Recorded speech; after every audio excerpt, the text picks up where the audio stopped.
NR10, curso básico de segurança em instalações e serviços em eletricidade. Módulo 5, unidade 2. Vamos falar agora sobre os riscos adicionais. Os trabalhadores não estão sujeitos apenas aos riscos elétricos, também estão sujeitos a outros riscos adicionais. Abordaremos aqui nesta unidade, vamos falar aqui. Os trabalhadores não estão sujeitos apenas aos riscos elétricos, também estão sujeitos a outros riscos adicionais. Abordaremos aqui nesta unidade altura e ambientes confinados. Os riscos adicionais são todos os demais grupos ou fatores de risco, além dos elétricos, específicos de cada ambiente ou processo de trabalho, que direta ou indiretamente possam afetar a segurança e a saúde no trabalho. Deverão ser incorporados à análise prevencionista de riscos da atividade a ser realizada. Vamos começar aqui a falar sobre a altura. Considera-se trabalho em altura toda atividade executada acima de 2 metros do nível inferior, onde haja risco de queda. Todo trabalho em altura deve ser planejado, organizado e executado por trabalhador capacitado e autorizado.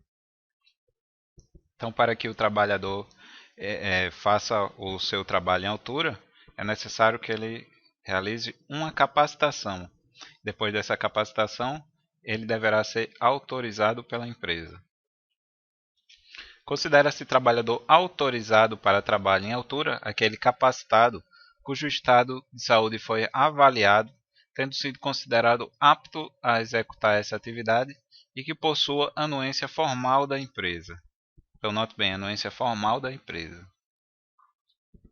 A prevenção contra quedas de alturas pode ser feita pelas seguintes técnicas: reduzir o tempo de exposição ao risco, utilizando peças pré-montadas, por exemplo, impedindo a queda, colocando-se guarda-corpo, limitando a queda, utilizando redes de proteção, usando EPIs e EPCs adequados, como cinto de segurança, cabo-guia, trava-quedas, e programando a tarefa para ser executada durante um tempo mínimo calculado. Alguns fatores circunstanciais influenciam essas técnicas, como, por exemplo, o tempo de exposição ao risco, o número de pessoas envolvidas na atividade, a repetitividade com a qual o serviço é executado, a relação custo versus benefício, levando em conta o valor da vida humana, a produtividade dos trabalhadores, o espaço físico de trabalho e as interferências ambientais. Então, tudo isso deve ser levado em consideração. No planejamento do trabalho, deve ser adotadas de acordo com a seguinte. No planejamento do trabalho, deve ser adotadas de acordo com a seguinte hierarquia: as medidas para evitar o trabalho em altura, sempre que existir meio alternativo de execução. Medidas que eliminem o risco de queda dos trabalhadores na impossibilidade de execução do trabalho de outra forma. Medidas que minimizem as consequências de queda quando o risco de queda não puder ser eliminado. Aqui temos o cinturão de segurança do tipo paraquedista. Ele é diferente do cinturão abdominal. O cinturão abdominal ele apresentava muito problema na hora que acontecia algum acidente. Ocorriam muitas lombalgias, muitos problemas na coluna do trabalhador. Então é utilizado agora o cinturão do tipo paraquedista. Aí ele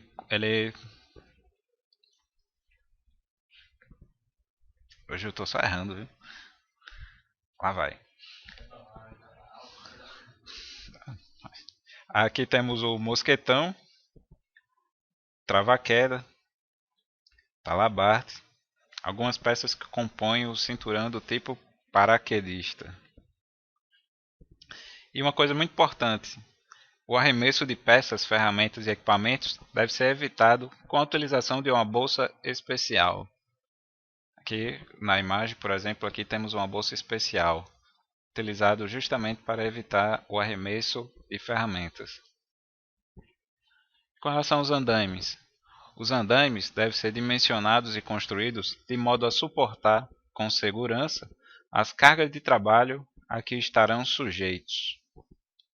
Deve dispor de sistema de guarda-corpo e rodapé, inclusive nas cabeceiras, em todo o perímetro, com altura de 1,20 m para o travessão superior e 70 cm para o travessão intermediário. Deverá também um rodapé com altura de 20 cm e ter vãos entre travessas preenchidos com tela ou outro dispositivo que garanta o fechamento seguro da abertura. Os andames sob rodízios só podem ser montados em áreas com piso firme e nivelados, com possibilidade de livre deslocamento. Todos os rodízios de andaime devem possuir travas e estar em perfeitas condições de uso, para evitar que o andaime se movimente quando da sua utilização. Então essa situação aqui, por exemplo,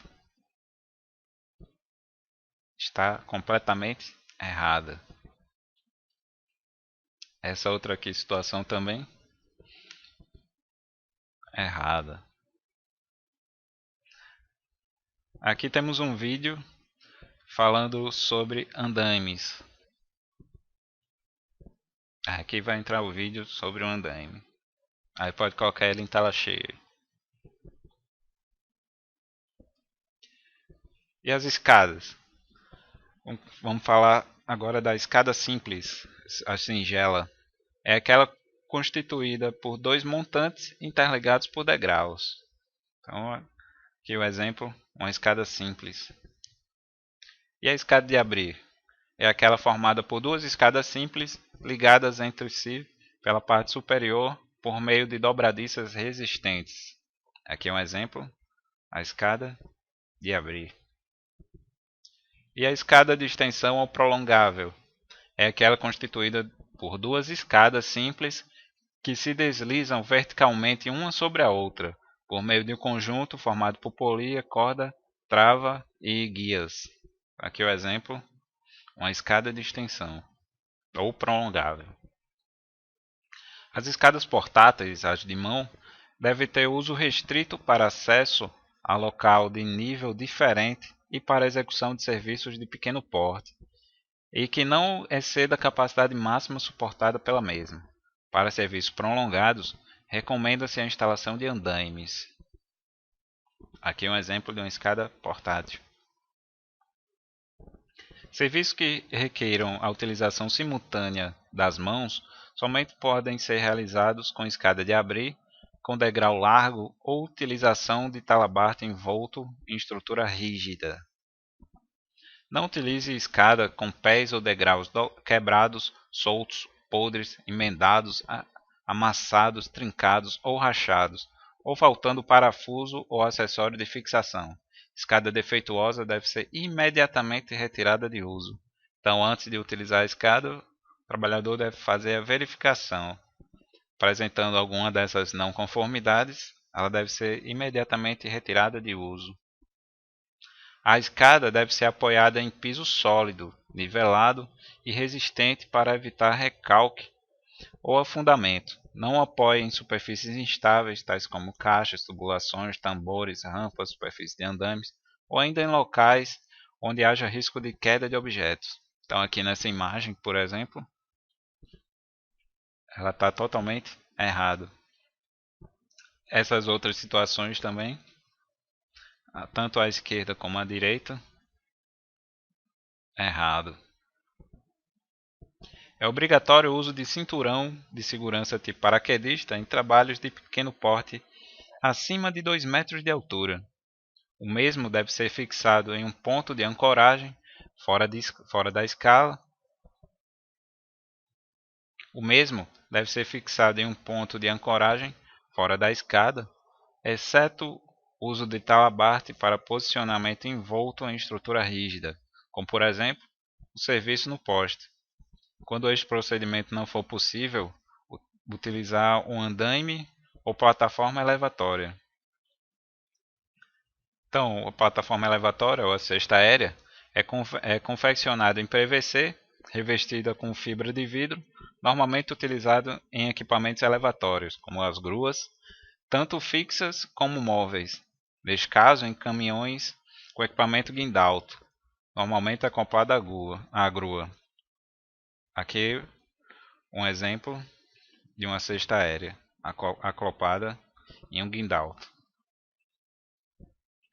O empregado deve amarrar-se à cesta aérea através de talabarte e cinturão de segurança, utilizando todos os equipamentos de segurança.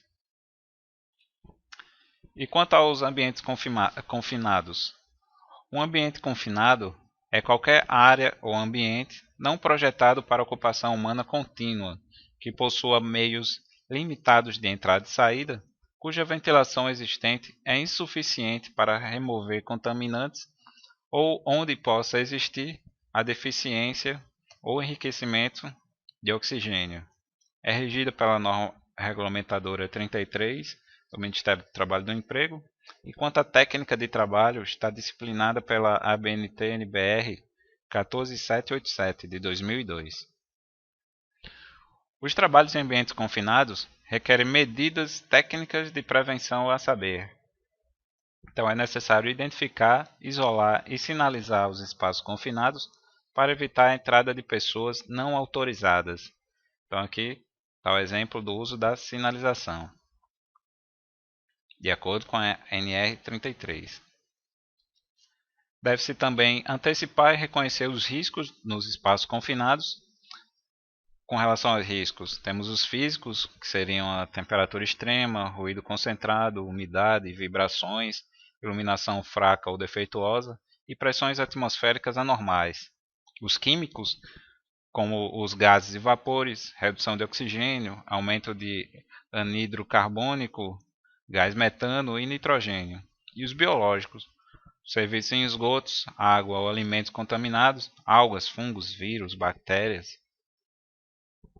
Também deve-se proceder à avaliação e controle dos riscos físicos, químicos, biológicos, ergonômicos e mecânicos. Também deve-se prever a implantação de travas, bloqueios, alívio, lacre e etiquetagem. Também deve-se implementar medidas necessárias para eliminação ou controle dos riscos atmosféricos em espaços confinados. Deve-se avaliar a atmosfera nos espaços confinados antes da entrada de trabalhadores para verificar se o seu interior é seguro. Então, antes de adentrar um espaço confinado, deve ser feita a verificação dessa atmosfera.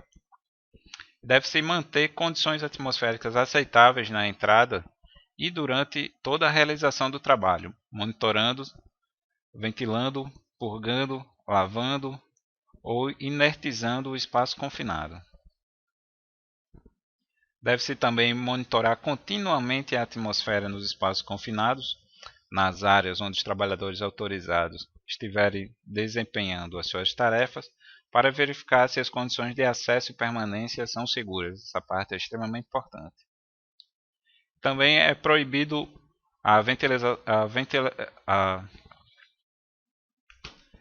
Também é proibido a Também é proibido a ventilação com oxigênio puro. Deve-se testar os equipamentos de medição antes de cada utilização e também utilizar equipamentos de leitura direta, intrinsecamente seguro, provido de alarme, calibrado e protegido contra emissões eletromagnéticas ou interferências de radiofrequência. Os equipamentos físicos e portáteis, inclusive os de comunicação e de movimentação vertical e horizontal, devem ser adequados aos riscos dos espaços confinados. Então eu não posso utilizar qualquer equipamento. Deve ser um equipamento adequado aos riscos dos espaços confinados. E somente serão utilizados equipamentos certificados para utilização em ambientes confinados. Todo trabalhador designado para trabalhos em espaços confinados deve ser submetido a exames médicos específicos para cada função que irá desempenhar, conforme estabelece as NRs 7 e 31, incluindo os fatores de riscos psicossociais com a emissão do respectivo atestado de saúde ocupacional, ASO. Todo trabalhador envolvido direto ou indiretamente com os espaços confinados deve receber capacitação sobre os seus direitos, deveres, riscos e medidas de controle. O número de trabalhadores envolvidos na execução dos trabalhos em espaço confinado deve ser determinado conforme a análise de risco. É vedada a realização de qualquer trabalho em espaço confinado de forma individual ou isolada, então nunca de forma individual ou isolada. É vedada a entrada e realização de qualquer trabalho em espaço confinado sem a emissão da permissão de entrada e trabalho, PET. O empregador deve garantir que os trabalhadores possam interromper suas atividades e abandonar o local de trabalho sempre que suspeitar da existência de risco grave e iminente para a segurança e saúde ou a de terceiros. Então, sempre que suspeitar da existência de risco grave e iminente para a segurança e saúde ou a de terceiros, interrompem a atividade. Com isso, terminamos a segunda unidade do quinto módulo.